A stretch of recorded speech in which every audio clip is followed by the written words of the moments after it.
to,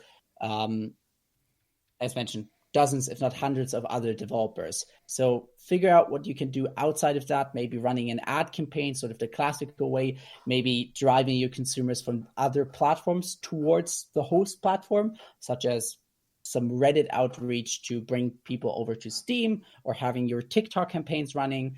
Anything that might sound a little bit that's just not yet proven. You want to be the leading example of a new endeavor or a new way of reaching out to players. And if you can figure out that for yourself, then definitely speak about it. Make sure that you're not the gatekeeper of information in that sense. So yeah, that would be my approach.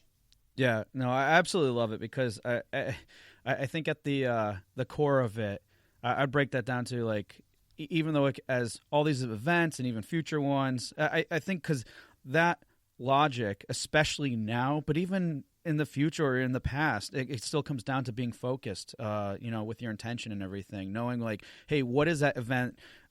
What is that event? What is it going to get me in terms of, like, exposure, any number of things. Those questions you posed were perfect in terms of the things you really need to consider to be focused with your intent to really get the most out of that event. So wonderfully answered. Now, I want to kind of shift things a little bit too, especially like keeping in mind of everything else. Like, one of the reasons why, some developers, outside of just awareness or very general awareness, they might go to see if they can, have meetup events with, like, other publishers or other partners and such. And because this currently now changes things, but still, I think a lot of what insight you have to share can still apply even in the future. So, as a publisher who attends events, both physically and digitally now, what are some things that you look for when you're thinking about getting involved with certain titles? And that would be helpful for devs to know so they can do things to stand out more to those entities. So for us personally, as a publisher, there are sort of three pillars that we focus our outreach on, or that we try to identify within titles to sort of move on and from that initial conversation into the next round of the discussion. One being replayability, the other being expandability, and finally some form of indicator that there is a potential for community growth around a title. Replayability definitely doesn't have to mean a roguelike title that has hundreds of hours of playtime, in theory, but a 3 to 4 hour narrative storyline that's very much compiled and doesn't necessarily bring the potential for any form of replayability is probably in better hands with a different partner. In the same way, expandability is something that we've been looking at since it's been a core strategy for our past titles, Move or Die and Monster Prom, both released in Move or Die's case out of early access, and Monster Prom directly into the 1.0 version on Steam, and then later on console. And from basically day one on, we've been adding new content to both of those titles ever since. Monster Prom is still getting updated while the developers are working on the sequel right now, Monster Camp.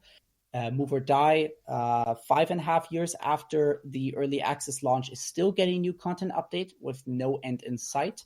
And that's been something that has been working out quite well for us, that I believe we have some very strong ideas and experience within that field.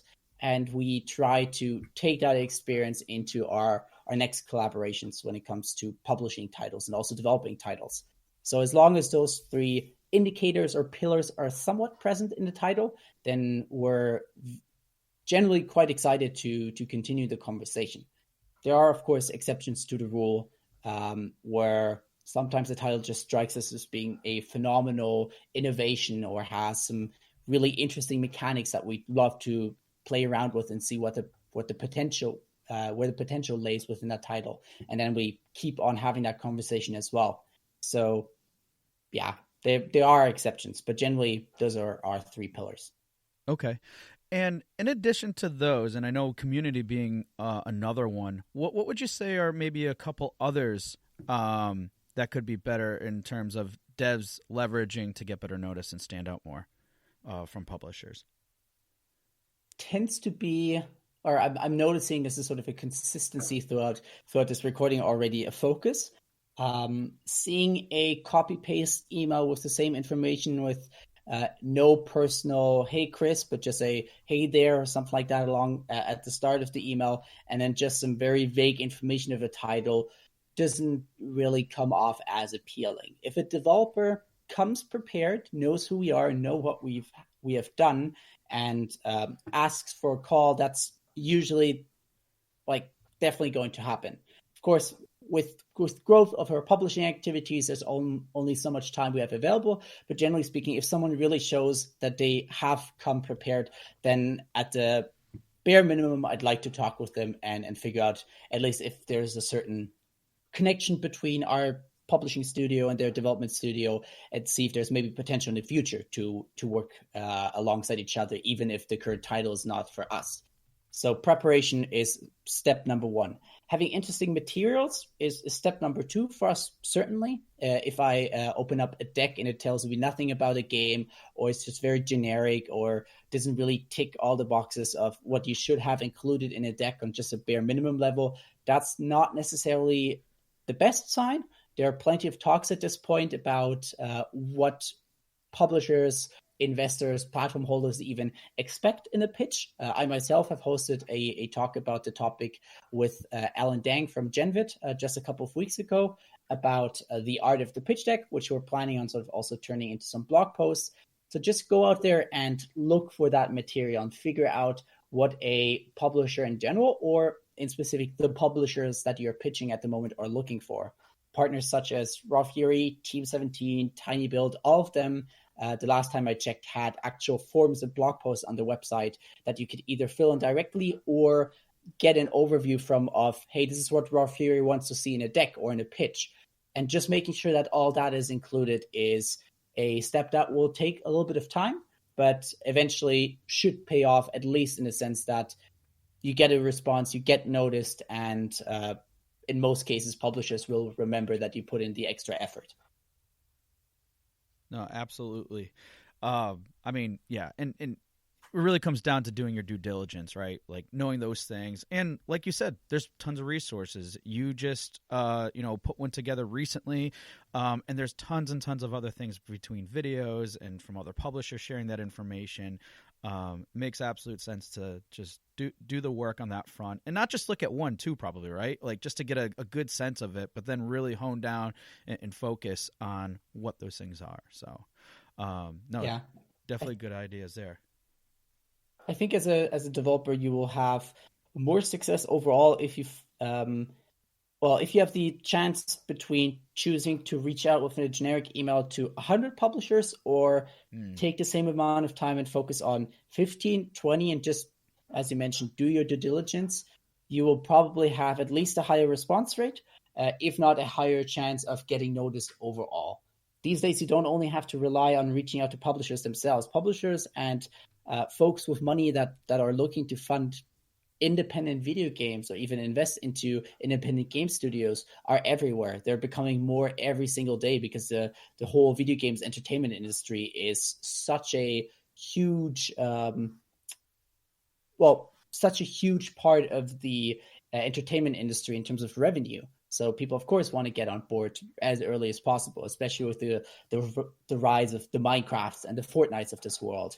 So making sure that you are out there, you are putting your game out there, either through events, as we had discussed before, or these pitch your game activities, which has been like a recent hashtag happening once a month, where people can pitch their game basically in just a single Twitter post, and some industry professionals, publishers, investors, and so on are taking notice. Those are opportunities for you to shine and stand out and be on the opposite side of the table, where you're just communicating about your game and suddenly publishers are reaching out to you because they notice your game online.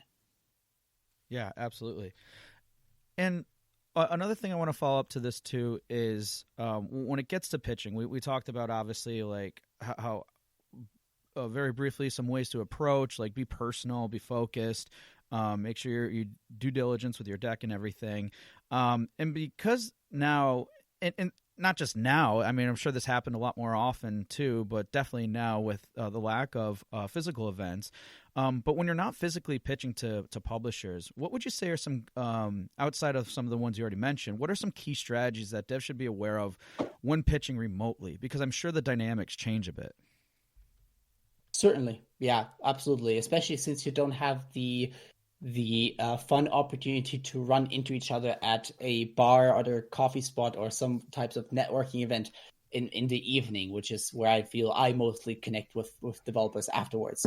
Pitches are very much focused on those sometimes 15, 30, 60 minutes max, I would say, at least in the initial conversation. So you just have a limited amount of time to convince the party on the opposite side of the table that they should make you an offer, or at least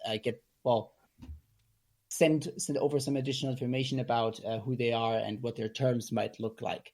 So being, again, very focused on those 30 minutes, making sure you narrow down all the content, you have your pitch prepared, you know what you're going to say, you know what questions you might have for the publisher, and just presenting yourself in the best light possible.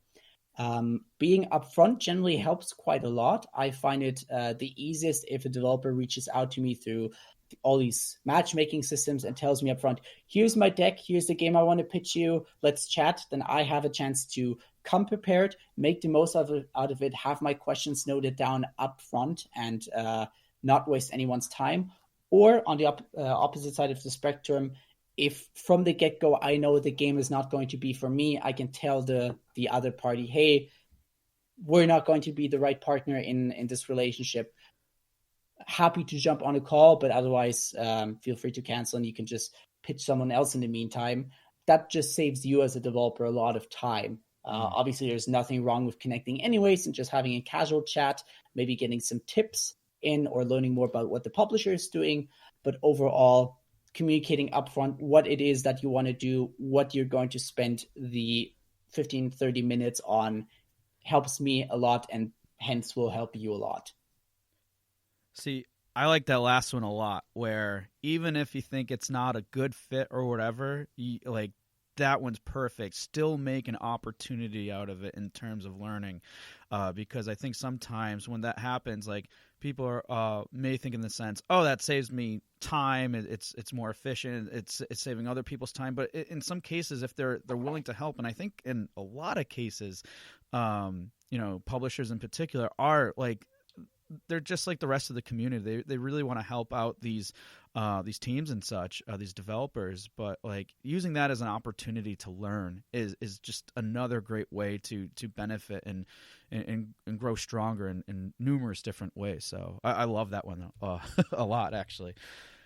One thing that many developers also completely overlook is the fact that publishers, as much as developers do, talk to each other. Like when I stumble upon a pitch that sounds absolutely appealing, but we're definitely not going to be the right fit for it, then and I recall a recent conversation with publisher XYZ that they're looking for a title within the same time frame that this developer's pitch is leaning into, same budget range, maybe the same genre even. Then I, in most cases, will suggest, hey, I have this publisher I can connect you to, or I'd love to pass your pitch deck on with your confirmation and do so. Of course, again, it very much depends how much time is available at any given time. Reviewing pitches is a priority, but comes after our main priority, which is working with the developers that we have already signed and on our own in-house developed titles. But if there's any way that publishers can help each other out and help developers out by connecting them with the right partner, then most people will do so. And that's certainly something to keep in mind. Awesome. So always look out as everything is an opportunity, even if it doesn't seem so. That's how I like Very to nicely put. Things. One thing that we actually, when we did our talk at PAX this year, we discussed at length kind of like having an awareness of kind of the people that you're speaking with, and that they are people, it's even in the context of like, something like pitching. I think what you touched on is so important. It's like even just something like having a casual, friendly conversation, even if you don't think it's necessarily going to head in the direction you want it to. You know, that relationship building is, first of all, it's fulfilling